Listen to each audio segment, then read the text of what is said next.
번 실수는 해프닝이지만 반복되는 실수는 곧 능력입니다. 자꾸 똑같은 실수를 해서 능력을 의심받고 싶지 않다면, 또 스스로 자괴감에 빠지지 않으려면 오늘의 영상 꼭 함께 해주세요.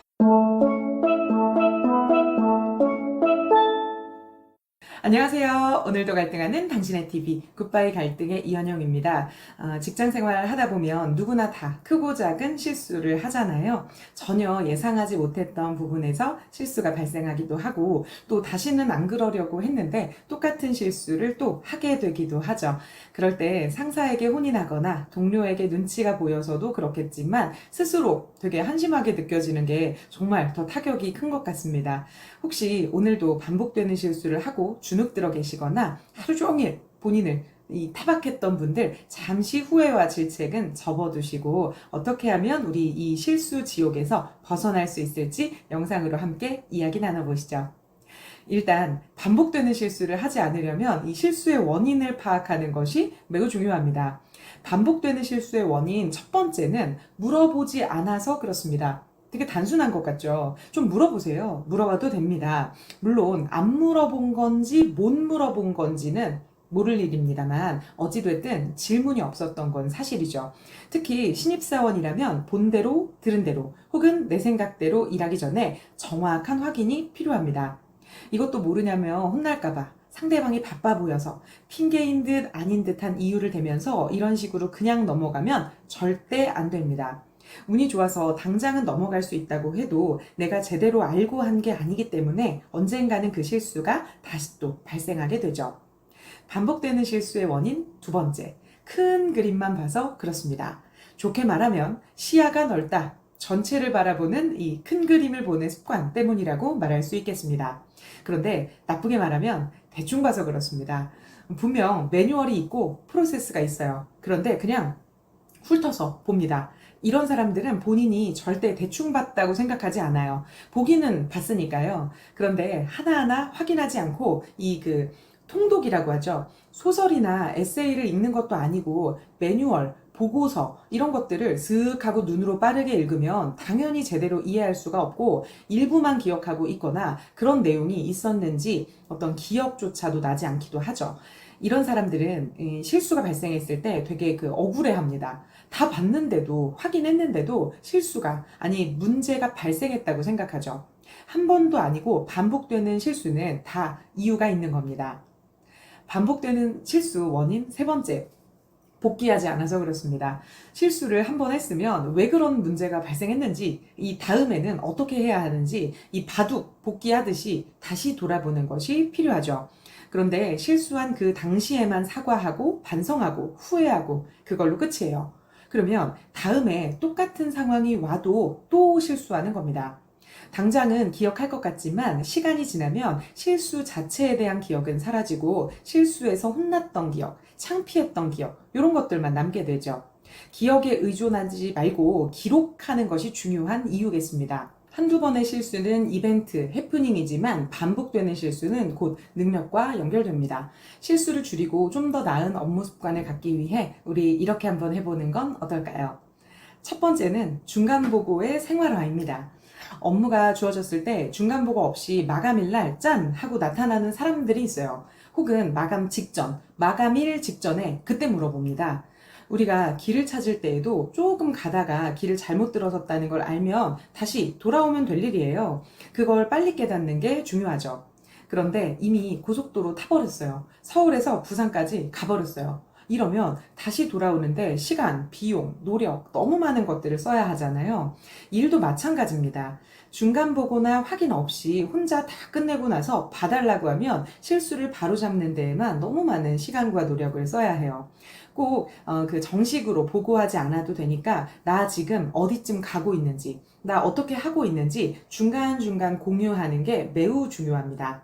너무 자주 물어보는 것 같아서 눈치가 보인다면 이 중간 보고의 방법을 달리해보면 좋습니다. 처음에는 지나가는 말로 방향이나 전체 흐름에 대해 스몰 토크처럼 가볍게 꺼내보고, 그 다음에는 궁금한 것, 헷갈리는 것, 확인이 필요한 것들을 좀 정리해서 면담, 티타임의 시간을 가져보죠. 그리고 그 내용을 바탕으로 문서화해서 한 번 더 확인받습니다. 3번의 중간 보고를 했지만 방법이 다 다르니까 같은 말을 하는 걸로 들리지 않을 뿐더러 내가 이 일에 대해서 충분히 고민하고 있다는 것을 보여줄 수 있죠. 설령 결과가 좀 좋지 않더라도 내 노력의 과정을 아는 상사와 모르는 상사의 반응은 다를 수밖에 없겠죠. 그러니 부디 겁내지 마시고 꼭 중간 보고를 자주 해주세요. 그럼에도 불구하고 실수가 발생하는 경우가 있습니다. 그럴 때 필요한 방법이 바로 즉각 보고입니다. 실수는 지금 바로 당장 바로 잡을 수 있는 그런 것들과 바로 잡는데 시간이 이제 좀 필요한, 노력이 좀 필요한 것들이 있어요. 지금 당장 바로 잡으면 될 것은 즉각 보고 후에 빨리 하면 됩니다. 이때 작은 실수라 하더라도 내 입으로 별거 아닌 실수라고 말하면 절대 안 돼요. 오타 좀 난 거, 출력 좀 잘못된 거, 아무리 작은 실수도 실수한 당사자가 그러면 안 되죠.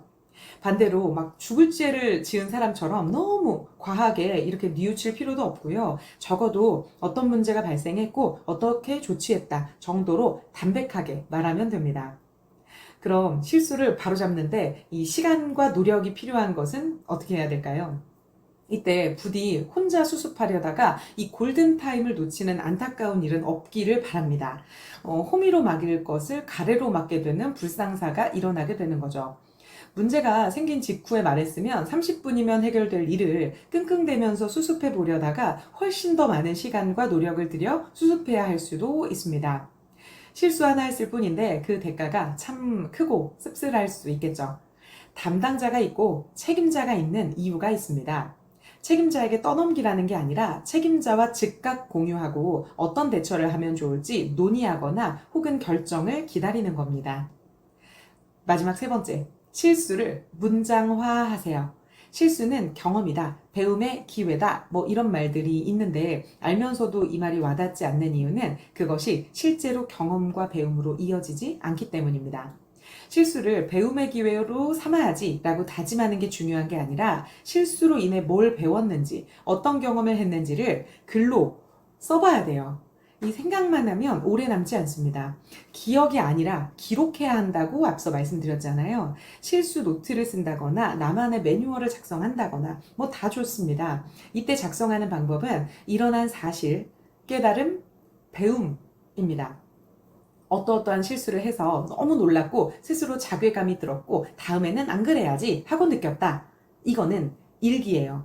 일기 말고 실제 나에게 도움이 되려면 어떠한 사실이 발생했는지 구체적인 사실을 사실대로 쓰고 그 일을 통해서 내가 무엇을 깨달았는지를 상세하게 씁니다. 마지막으로 한 줄로 무엇을 배웠는지, 다음에는 어떻게 대처할지 써보는 겁니다. 자, 처음에 사실, 보고서 결제 라인을 착각해서 팀장님 전결이면 될 일을 전체 부서 임원의 결제를 올렸다. 깨달음, 보고서마다 결제 라인이 다르다는 걸 알고 있었지만 저번에 작성한 보고서와 비슷하다고 생각하고 확인하지 않고 올린 게 문제였구나. 마지막 배움, A 보고서는 임원 결제, B 보고서는 팀장 전결, 임원 결제 건은 미리 찾아보고 올리기. 이런 식으로 작성해야 비로소 실수가 흑역사가 아닌 경험이자 배움의 기회가 되어줄 겁니다. 아마 이 영상을 보고 계시는 분들 중에 뭐 사람이 실수 좀 할 수 있는 거 아니야? 하고 실수해놓고도 당당하고 뻔뻔한 분은 진짜 안 계실 것 같아요. 실수하고 계속 곱씹고 계시거나 내가 왜 그랬지 하면서 자책하고 계시거나 뭐 그러니까 지금 이 영상도 보고 계신 게 아닐까 싶어요. 사람이 어떻게 완벽할 수만 있겠습니까? 늘 하던 일도 어쩌다 보면 실수할 수도 있고 안 해본 일이면 더 실수할 수 있겠죠. 실수는 끝이 아니라 과정입니다. 그 과정을 누구보다 잘 이겨내시는 우리 모두가 되길 바라며 저는 지금까지 오늘도 갈등하는 당신의 TV 굿바이 갈등의 이현영이었습니다. 감사합니다.